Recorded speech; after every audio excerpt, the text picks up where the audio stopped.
15 years ago, Dolly fell prey to a violent catastrophe. One that still lives etched in my mind. There was an explosion. Immense and sudden. My home went up in flames, and with it the only life I had ever known. People were fleeing and dying in all directions. The air was filled with screams and the smell of burning. Then I heard it. The soul-piercing roar of a dragon. My short life should have come to an end that day. Except... Shh. It's okay. Let me be the one to save you. salvation came in the form of a kind woman. Her name was Lilith, prophet of the pilgrims of Avia. From that day forth, she was both my mother and mentor. I worshipped her. And the thing about devotion is, it makes you blind. Mother had followers in the hundreds, thousands, and my simple child's mind thought, well, if this many people have faith in her, she has to be good, right? I wanted desperately to be of use to her. So I trained to be the perfect guardian. Young Id, one day you shall be as mighty as I! General Galanza taught me how to fight. You wouldn't want the other pilgrims saying you're riding your mother's coattails, would you? Then you must prove yourself. General Magliel taught me why we fight. Her training was harsh, but that's how I acquired the makings of a general. All effort, no nepotism. Finally, I had some value to Mother. Her sharpest sword. I never felt happier or more accomplished. I thought we were going to save the Sky Realm. The naivete of it all.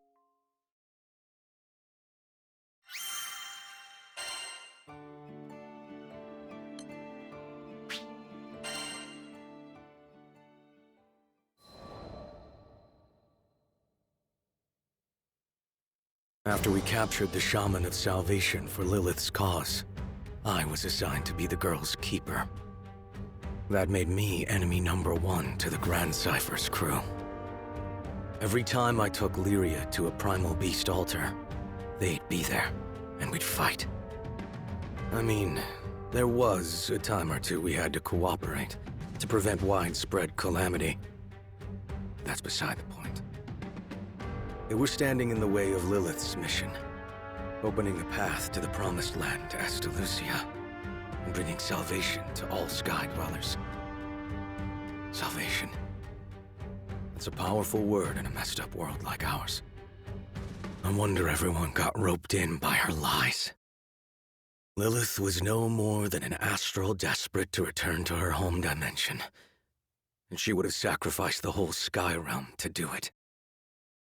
I tried to reason with her. Might as well have asked an avalanche to change course. So I turned to prayer. But what are hopes and belief without action? So left with no other choice, I joined the crew of the Grand Cypher to dispatch my own mother. But I never could have foreseen what would happen next. Lilith did something, and freed a monster from within me. The dragon I'd seen the day Dolly burned, with wings so vast they overshadowed all of Sega Grande. Bahamut Versa. But then I learned, Bahamut didn't cause the Dolly calamity. It had come to stop it. It was Lilith who killed my family and razed my home. She'd only let me live for one reason. She needed a vessel to seal the dragon in, and I was conveniently nearby. She'd raised me to win my loyalty and protect herself from the god of destruction now living inside me. But when I stopped being of use to her, she abandoned me and let me turn into Bahamut. I don't know how to describe the feeling of flesh melting into scales, a fire filling your stomach. All human warmth, human blood seemed to rush from my veins, and it was replaced by an overwhelming urge to destroy. It was like being swept away in a torrent. Any attempt to fight it only made the suffering worse. I was so tempted to give in. But the crew wouldn't let me. Apparently, the captain was sure I wouldn't lose my soul battle with Bahamut. So to help me along, they decided to beat on the dragon from the outside until he coughed me up. Yeah, not the most elaborate plan. But it worked. The whole time they were fighting, they called my name, and the sound of their voices brought me back. I split myself from Bahamut, then joined the crew to take it down. We had our losses, though. Bahamut hit me and the captain with a blow that sent us hurtling into another dimension. A man named Roland dove in to save us, sacrificing himself along the way. And that's how we came back to Folco without him. Roland used to be the local Mr. Fix-It, by the way. And I took up that mantle. I owed him that much. And I figured it'd be a first step in making amends.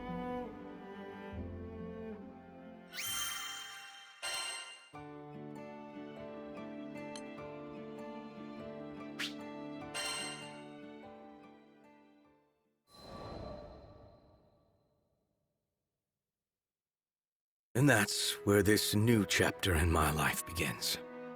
Me, as the new Mr. Fix-It.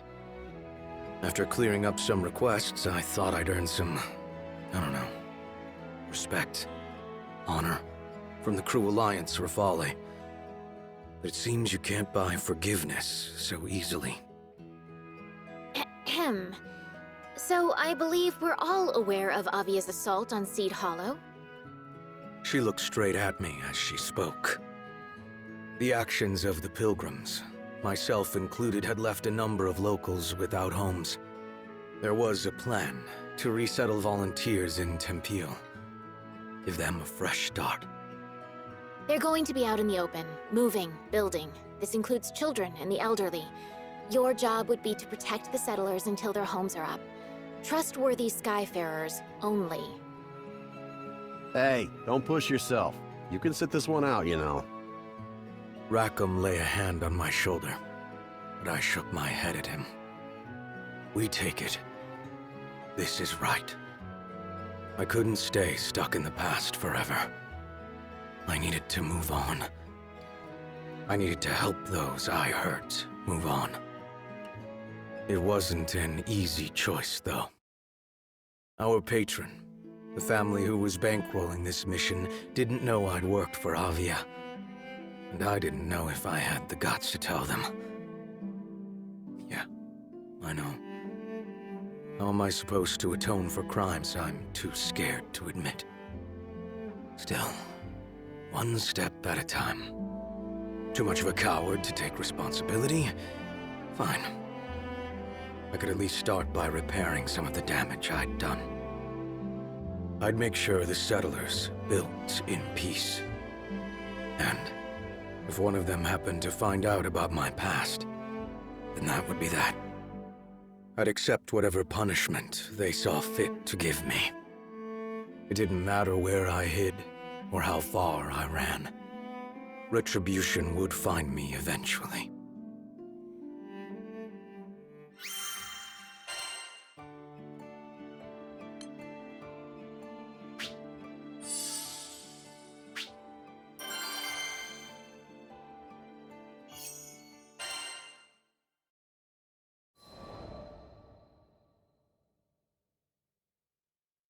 The ride to Tempeel was uneventful.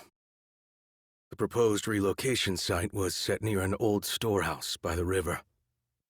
There was water here, and the building could be repurposed for homes. The migrants dragged their feet, and often looked back towards Seed Hollow. Most had been born and raised there. We'd been hired as bodyguards, but for the time being at least, all was quiet. Just the sound of wind and running water. Patrols didn't take long, and only 1 or 2 people had to go at a time. The rest of us found other ways to keep busy. Carrying supplies, repairing the storehouse, prepping materials, cooking. Whatever needed doing, we did it. While the adults were building the new body of the village, the children, they were forming the new heart of it. It's amazing how kids can find happiness in just about anything. The world's fresh and new to them. Down by the river, they discovered unfamiliar plants and bugs with funny shapes. In the old storehouse, they looked for hidden treasure and lost stories. Sure, sometimes they got in the way of work and were scolded, but you could tell the adults appreciated having the kids around. It gave them hope. Io and Lyria were their self-appointed babysitters. They called it serious work, but it looked like fun and games to me. Those kids didn't have a care in the world. Well, all except one of them. There was a girl who would always glance my way, pretty much from day 1 of this job. I say girl, but she was a Harvin, so her age was hard to pinpoint. But she played with the kids more than she worked, so I assumed. Anyways, turned out she was a teenager. That would explain the looks she gave me. I don't think any kid could have been filled with such fear, such anger, such hate. Didn't take much to guess why she had a grudge against me, but she made sure I knew. It happened one day when I was on my way to the storehouse to stack some freight.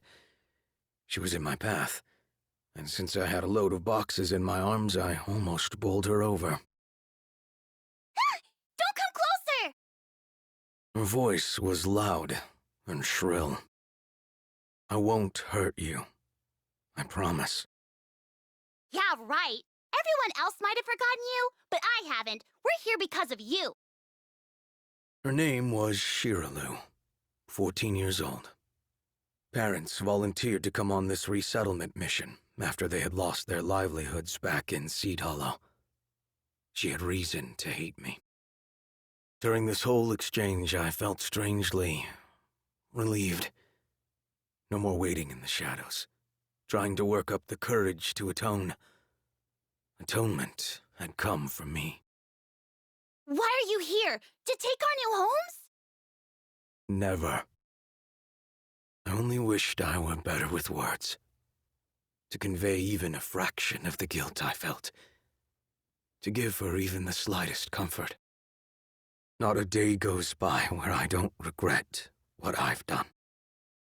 I wanted to tell her I was ready to repent, but my voice came out flat, insincere. I don't believe that for a second! You're a liar! A liar and... But she was cut off by warning bells. I raced back to the settlement center, where I found Rackham. Goblin sighting! Get everyone inside the gates, pronto! His voice rose up over the cacophony. An attack! But my father just left for the storehouse! Remain here. I'll find him. I left without waiting for a response. Come on! Just like we practiced! Into the cave there! We'll handle the goblins. Everyone's safe. Should be. Why we're here, isn't it? Now come on, we got goblin tail to kick. To the front! Not bad. What did you expect?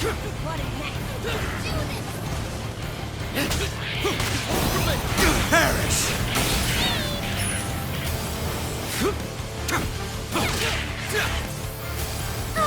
There's more here! They're trying the pincer maneuver. Vern, you watch over the settlers. Got it! Leave it to me!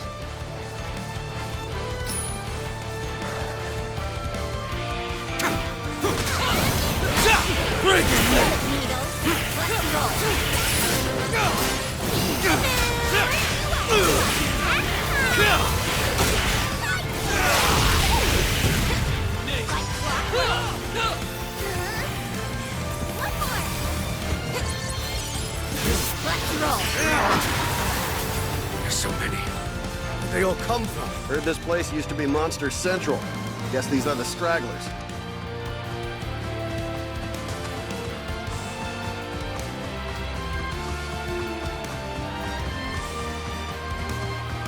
Bad news, guys! Some girl named Shiralu has gone missing! No! What if she... Don't assume anything, Lilia. First, we secure the area, then we start a search. Too late to run. Keep up the Harvard. Id, do you know something? Great! We'll get the search party started. Right after these messages. Let's go! Try to take you from far away! Stay down. Hey! I heard Shiralu's near the windmill! Yeah, that sounds about right. She was worried about her dad. Then what are we waiting for? Let's go! Heads up! There's another goblin band over here! What? Shirolu, where did you go? Focus on the fight at hand. Here they come. Oh, Ed!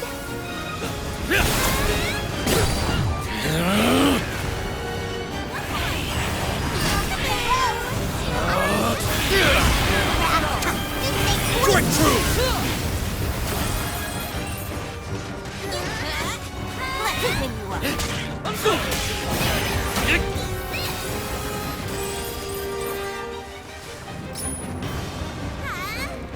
Quick! Get in the circle! Might want to heal!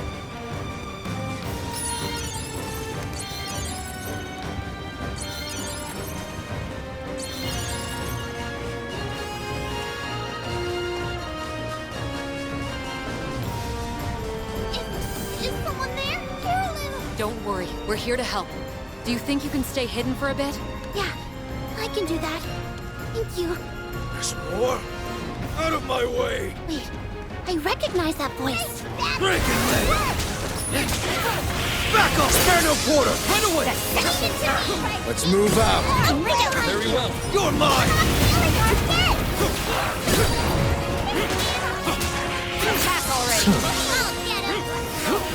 Look at you!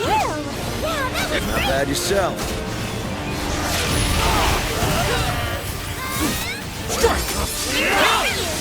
We must remain vigilant. ready. Okay, gotcha.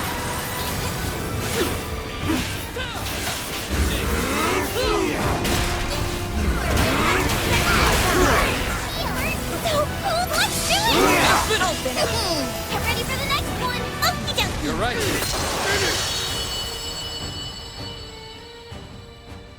Looks like we're all clear. You can come out now, Shiralu.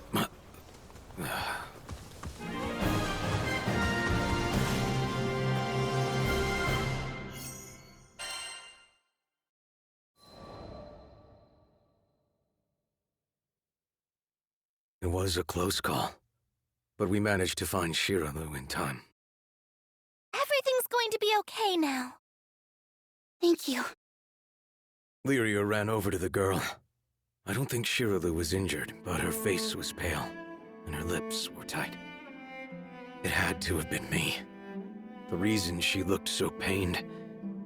If I hadn't forced her from her home, she wouldn't have almost lost her life. I turned and walked a few steps. I'll secure the way back. Bring her when she feels better. Wait, Id. Shiralu needed good people around her. What did I ever bring but suffering?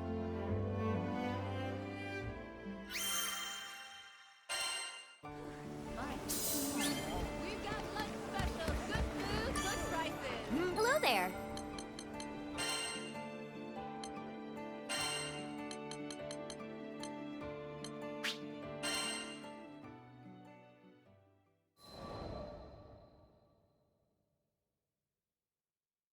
The day after the goblin attack, I had an unlikely visitor.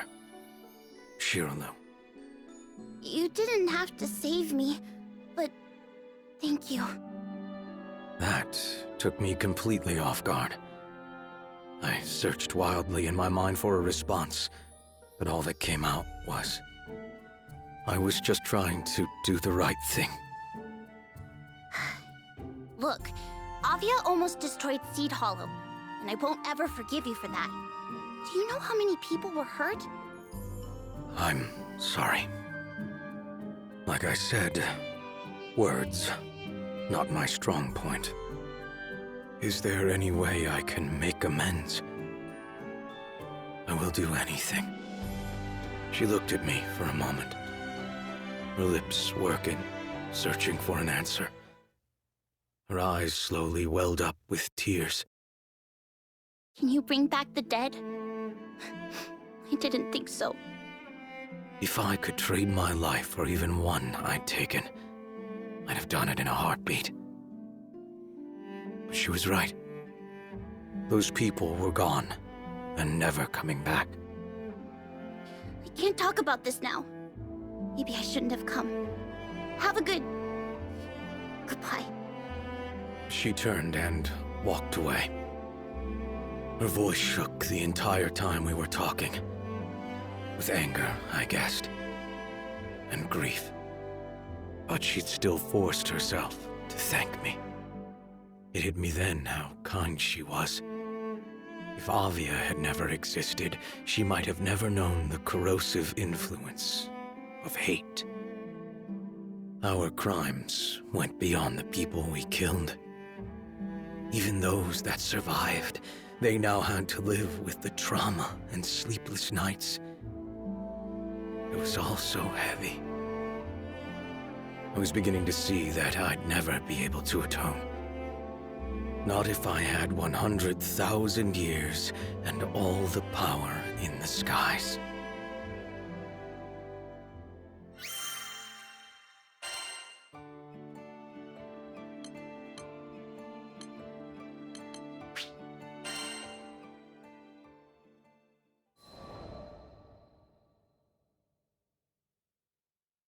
We now knew the settlement was a prime target for goblins.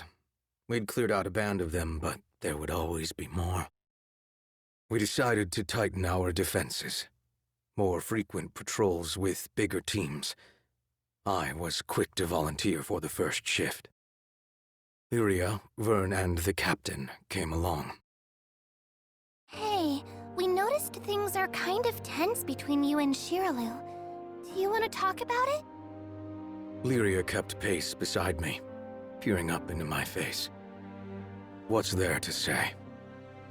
My past was for me to solve. I didn't need to make the crew part of my guilt. She knew, didn't she, that you were once part of Avia? All right, fine. Who was I kidding? No one kept secrets with these three around. Someone was going to find out eventually. Just don't worry about it. But Vern and Lyria pushed back. We're buds now, right? Your problems are my problems. Exactly. We can talk to Shiralu together. This is your chance to make things right. You know, sometimes when you feel lost in a hostile world, that's all it takes to put things into perspective. A few kind words. Okay. But there's no half-assing it. Whatever Shiralu asks, we give it to her. Do you understand? I was offered no answer, but their eyes told me enough. Sins are only burned away through atonement. This was the way things had to be. We walked for a while in silence, until finally the captain nodded. And I was told the crew would do what was right.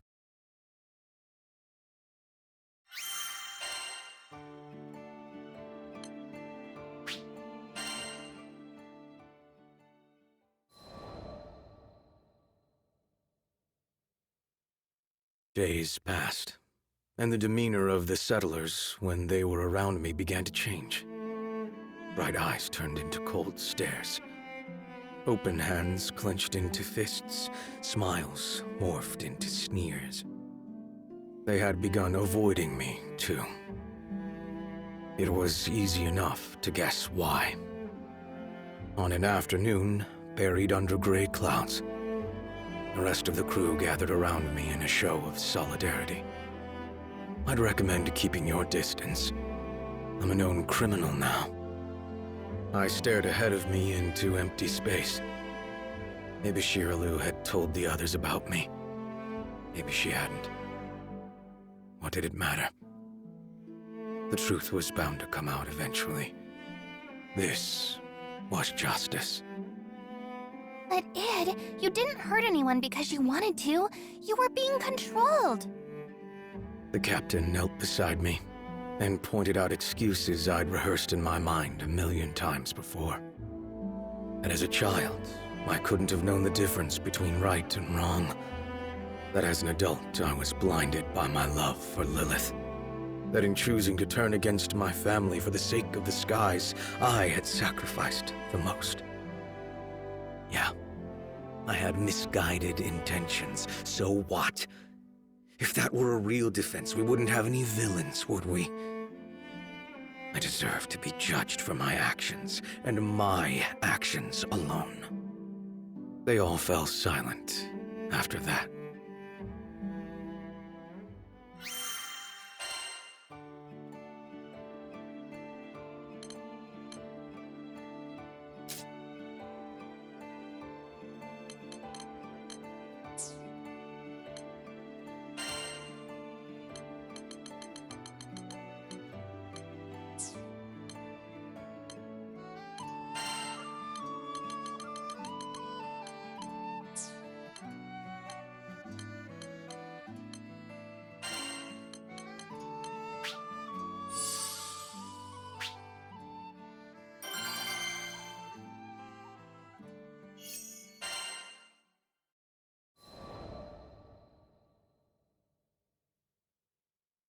My road to the Defense Corps was short, but troubled. This world is being drowned in tears of suffering. Poor wretches, join us on the ship of salvation and sail to the island of Estalucia. It began when I happened upon a man in the city streets, preaching the creed of Avia. Though we had overthrown the main body of the church at Seed Hollow Castle, still its teachings lived on. Its adherents once numbered in the thousands, and the remnants yet drifted through the skies like ghosts. Now they haunted Folka, hoping to once again breathe life into their crusade. But the city folk had learned that Avia would sacrifice anything on the altar of salvation. Their gilded words held no more value. Get out of here! We know what you did at Seed Hollow! We aren't inviting tragedy into our city. Leave! As the throng railed, unease stirred within me. The adherents of Avia would march on an armed country if their leader so much as waved her hand.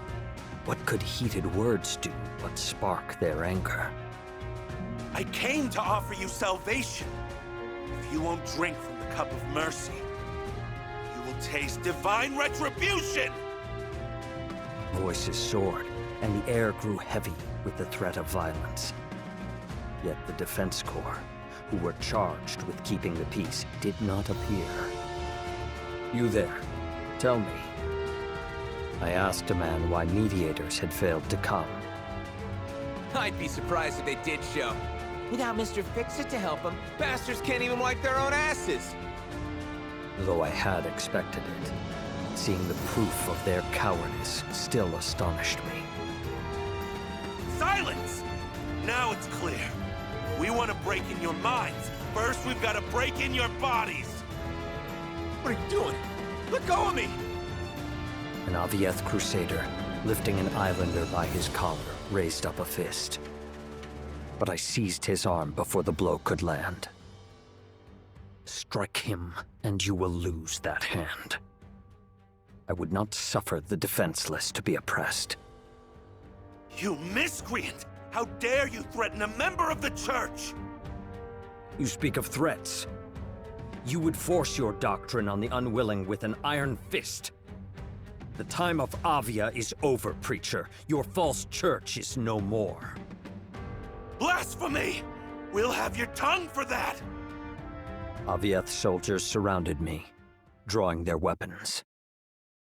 I had hoped you would listen to reason, but now I see you only understand pain. With a hand on the hilt of my sword, I waited for them to attack. But like craven dogs that bark loudest when their quarry is far ahead, the Crusaders stopped short when I stood to face them. After sharing some whispered counsel with his fellows, the preacher said to me, We won't fight you in the city. No, be too much hassle cleaning you off the flagstones. Let's step outside, and then we'll see if that bulky armor is compensating for something. I could not hold back a laugh. Their intent was as clear as day. They meant to draw me into an ambush. Very well. I will play your game. We'll wipe that smirk off your face. Just you wait. The Crusaders and I turned to leave. He's going to get himself killed! Call the defense corps! Even those worms should be able to do something! Frightened voices whirled behind me. I did not quiet them, for though 3,000 ants of Avia could not crush one lion of Wales, I saw a chance to further test the core.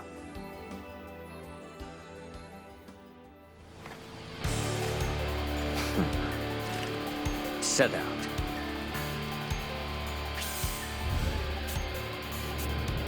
Death to all who interfere with Avia's sacred mission! You have abandoned mercy for violence and wisdom for bigotry. How dare you call your cause sacred? Yield! Demon! Some evil must be feeding his flame! Call for backup! Tell them to bring the droid up! Burn.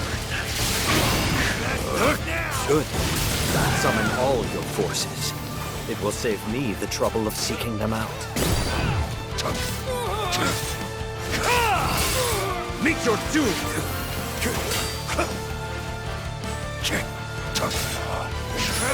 One more! Kneel! Why can't we crush him? Strength of will is reflected in strength of arms. Reporting for duty! You're finished now, interloper! That hubris will be your downfall. It's over!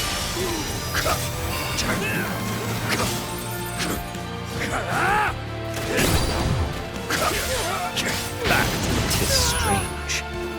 Though a great battle rages on their doorstep, the core do not appear. Do they sleep?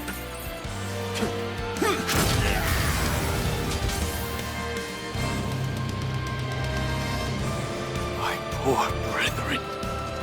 You won't like what's coming to you, interloper. It's Brother Avalon! The Redhead's done for! ruin!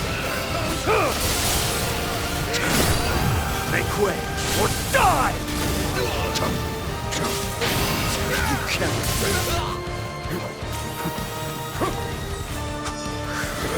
Drag them back!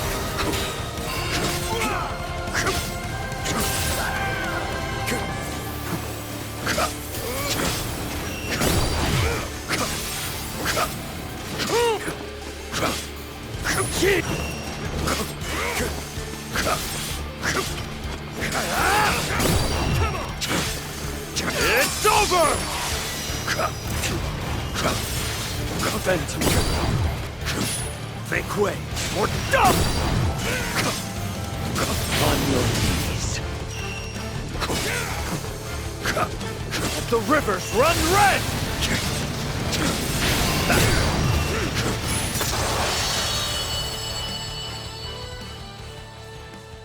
Wait. I know you. The Lord of Flames. I see my name has reached even the dregs of Zega Grande. He's fire. He's the fire of hell.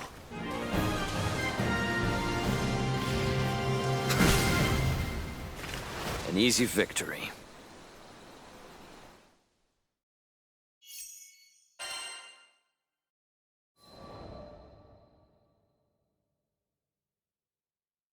Damn you! Damn you to the bottom of the skies! The Crusaders took quickly to their heels. The weakest dogs bark the loudest. I sheathed my sword judging pursuit to be a waste of time.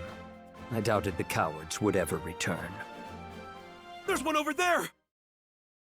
Alerted by a voice, I looked up to see a group of soldiers hurrying towards me. Their livery was not of Avia, and they carried their weapons with the grace of a schoolboy wielding his first quill. I had a good guess of who they were. After they had ringed me about with spear points and blades, one cried, "No funny moves, or we'll skewer you like a pig!" "Who are you, and what business do you have with me?" Of course you don't recognize us, or you'd be shaking in your fancy boots.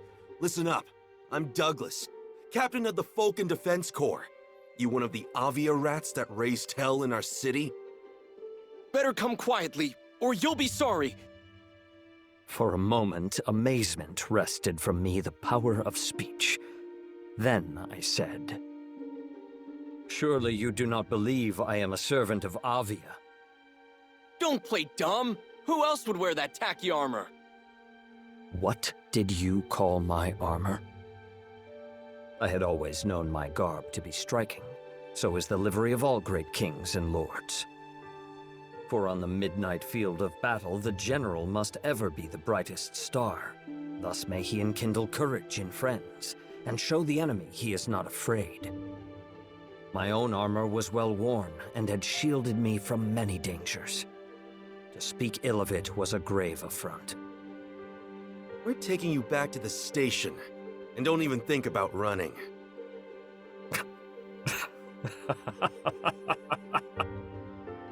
What's so funny? Nothing.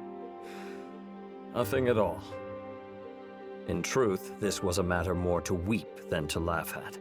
The proud guards of Folka, arriving like carrion crows after the battle to pick at what spoils they may. It was a pitiful sight. Defense corpses, indeed. Do what you will. And so I was marched back to the city.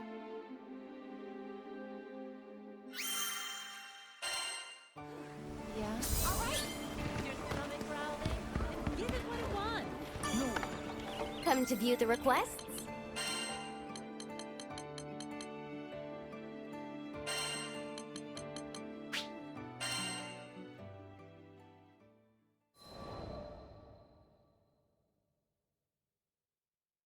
The Defense Corps questioned me at their guardhouse. An enlightening experience, as I had never been a prisoner before. All right, fess up. Tell me exactly how you're connected to the Church of Avia. I repelled a group of crusaders that threatened your people. You had no right to apprehend me. Shut your mouth!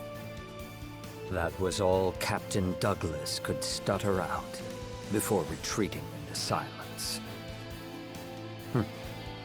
Has guilt caught your tongue? I know your actions weigh on your conscience. If you're trying to scare me, Mr. High and Mighty... I am trying to help you. Now take heed. As keepers of peace, you are given the authority to take prisoners. But it is not a power to be used lightly. For to imprison someone is to rob them of time, and not all the riches in the world can repay that debt. I went on with hardly a pause. Today you failed your duty. You did not come when your people were in peril. Had I not been there, blood would have been spilled in your streets. And yet you seized me on sight like a petty thief, with no proof other than your own prejudices. I let my final words fall like the stroke of a hammer. You have dishonored your titles and your city. Color fled from the soldiers' faces, leaving only remorse. Hey, Captain. I think he might be right. We did kind of arrest him for just being there, and wearing tacky armor. Don't let him get to you! Now the soldiers began to contend amongst themselves. They had to keep quiet about my capture, said one, or there could be trouble. If only they had not delayed after hearing reports of violence, said another. It was good fortune, countered a third, that they had not run into Avia. So on and on they argued in circles, aimless, like a dog chasing its tail. Until at last, Douglas, his impatience boiling over, burst forth with, All right, fine. Fancy Pants, you're acquitted. Now scram! "No." Seeing the soldiers at a loss, I said, "Since you have taken my time, I now ask you to share some of yours. I hear that your ranks are corrupted with frailty and disorder. From whence did this rot first spread?" Why should we tell you, huh? You got nothing to do with it. "Because I desire and command it." For a moment, Douglas could only stare. Come on, Captain. Just give him what he wants. Yeah, I don't think this guy takes no for an answer. Okay, Rubelox, you win. Now pipe down and listen up. And so the captain and soldiers of the Corps told me of their history and their malcontent. After the war, Zega Grande was left undisturbed for 500 years. This peace, like a deep sleep, had dulled the minds and limbs of Volca's warriors. So when the Crusades of Avia roused them at last, they were found weak and unready.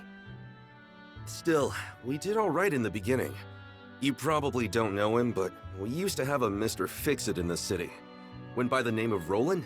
Angel of a man, but he fought like a demon.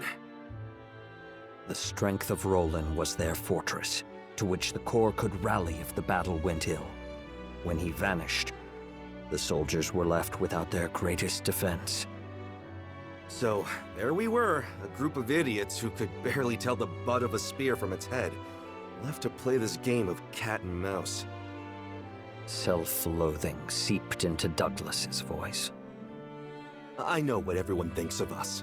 I know what they call us. But do you think we're wimps because we want to be? Now that Roland's gone, sending my Corps to war, a real war, would be sending my brothers and sisters to death. Captain Douglas, you've been trying to protect us this whole time? I sighed. Why do the best intentions so often lead us astray? Very well. For your sakes and mine, I will help the Corps regain its former glory. Maybe by rebuilding this fallen band, I would learn a lesson in how to lay the foundations for a kingdom.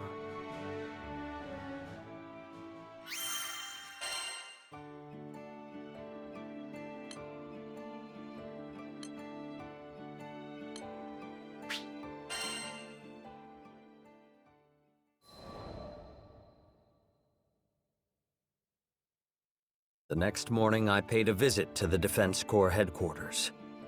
I did not receive a cordial welcome. You're that redhead. Why'd you come back here? To supply you with counsel. Now hearken to me. The soldiers could only look on in wonder as I continued. Order is the basis of any kingdom, great or small.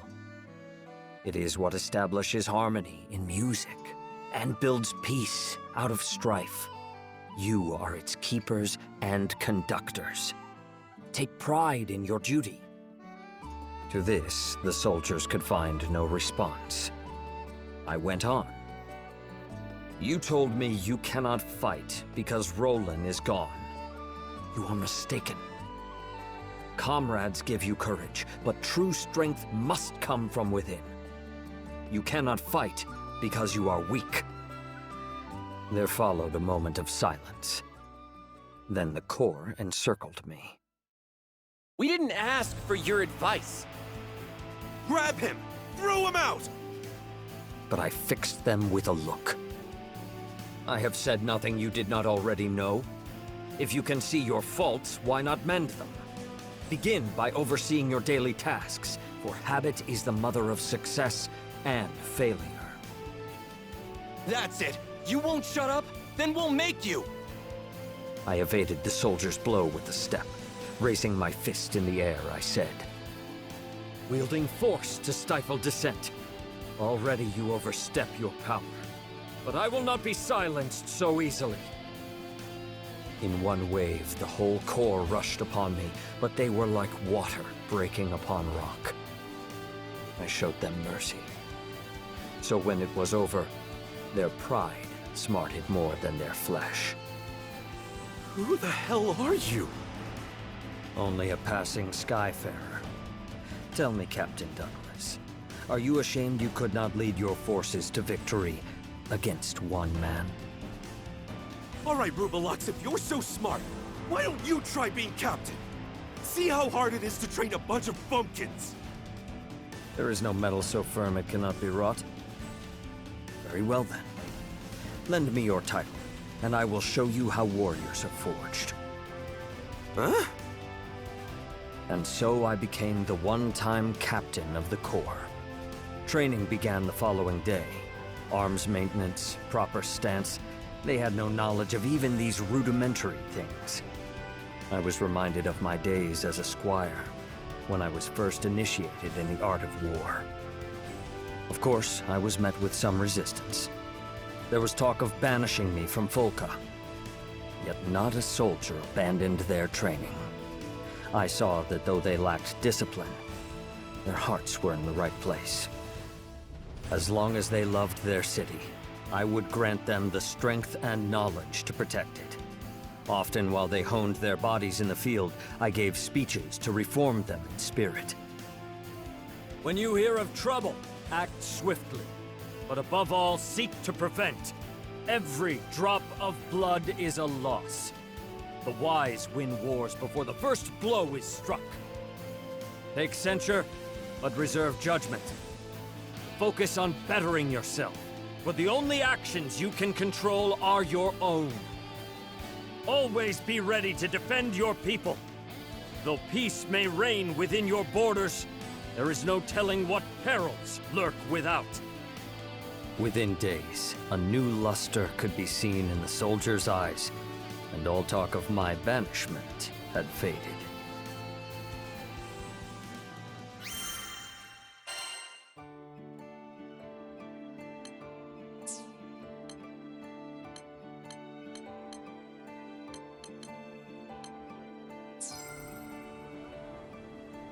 All right, see you.